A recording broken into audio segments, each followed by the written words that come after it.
どうもこんにちは、大峰です。人にお勧めでき、何より自分でも欲しいと思えるコンパクトデジタルカメラを紹介してきましたが、最後の3回目となる今回はいよいよ高価格帯機種、いわゆる高級コンデジを比較していきます。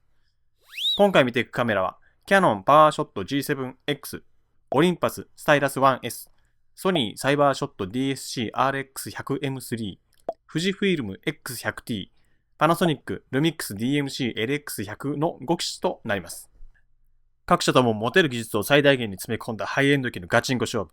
注目は低中価格機種で最低評価となってしまったキヤノンはハイエンド機パワーショット G7X でこれまでの評価を覆すことができるのか。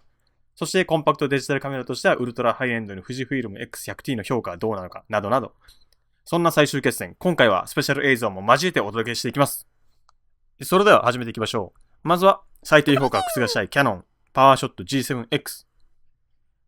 低価格機、中価格機ともに評価に低かったキヤノンですが、一転してパワーショット G7X は画質が大幅に改善しており、ポイント高し。サンプル画像を見るとこれまでのような不自然な色はなくなり、モデルの髪の毛やまつげも潰れることなく比較的綺麗に描写されています。画素数は今回比較した中で最も高く、重量も2番目に軽い 304g と、気軽に持ち運ぶのにぴったりなカメラだと言えそうです。ただし、撮影枚数がかなり少ないのは気になることと、価格コムでの評価にあるホールド性が良くないなどといった否定的な意見の書き込みが目立ちました。それでは、次はオリンパススタイラス 1S を見ていきます。5機種最も安価となるスタイラス 1S ですが、撮動素子が小さい、動画撮影機能が貧弱といったことを除けばとてもよくできたカメラだと思います。10.7 倍の高倍率ズームを搭載しているのに F 値は全域 2.8 と明るいレンザーということ。ND フィルターを内蔵し、明るい日中でもブレを表現できるということ。バルブ撮影で最大15分も録音できるなど、作品制作に適したカメラではないでしょうか。サンプル画像は暗部のノイズと解像感の低下が気になりますが、それ以外はとても綺麗です。さて、次はソニーサイバーショット DSC-RX100M3 を見ていきます。パワーショット G7X の対抗馬といった DSC-RX100M3 ですが、仕様もかなり近いものになっています。画素数や F 値、サイズなどがほぼ一緒ですが、このカメラが勝っている部分として、電子ファインダーのないパワーショット G7X に対し、ポップアップ式電子ファインダーを搭載するといういかにもソニーらしいエッジの効いたギミックがありますが、人によっては XAVC-S での動画撮影が大きなポイントになるかもしれません。パワーショット G7X 同様に価格コムではホールド性に関して否定的な意見があるようです。肝心の画質を見てみると可もなく不可もなく、このクラスのカメラとしては標準的な画質となるようです。それでは次に富士フイルム X100T を見てみましょう。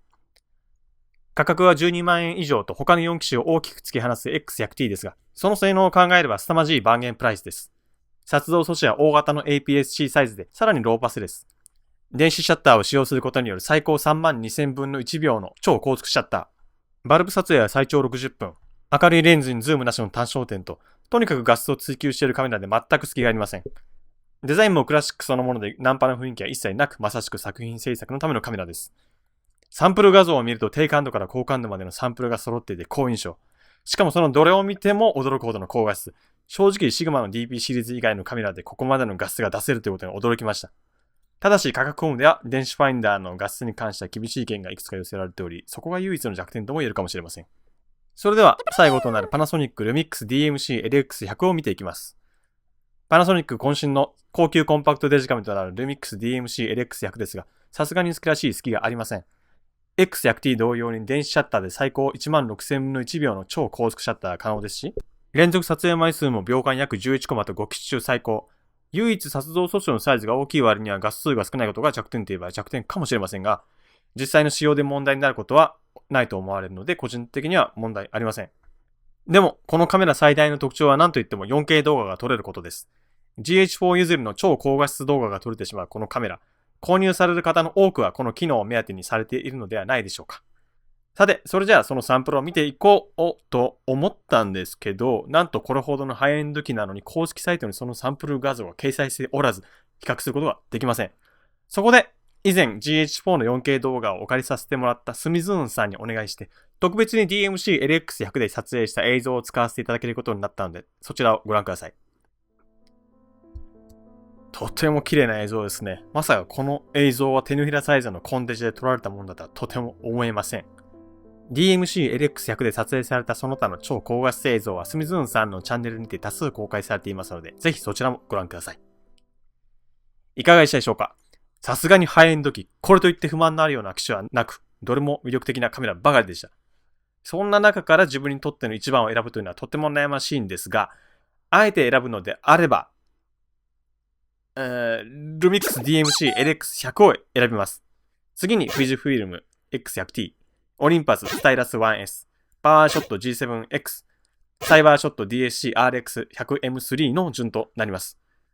最後まで X100T と DMC LX100 の2つで悩んだんですが、価格のこともあり、X100T はサブではなくメイン機として作品制作に使うべきカメラとの判断で DMC LX100 を選びました。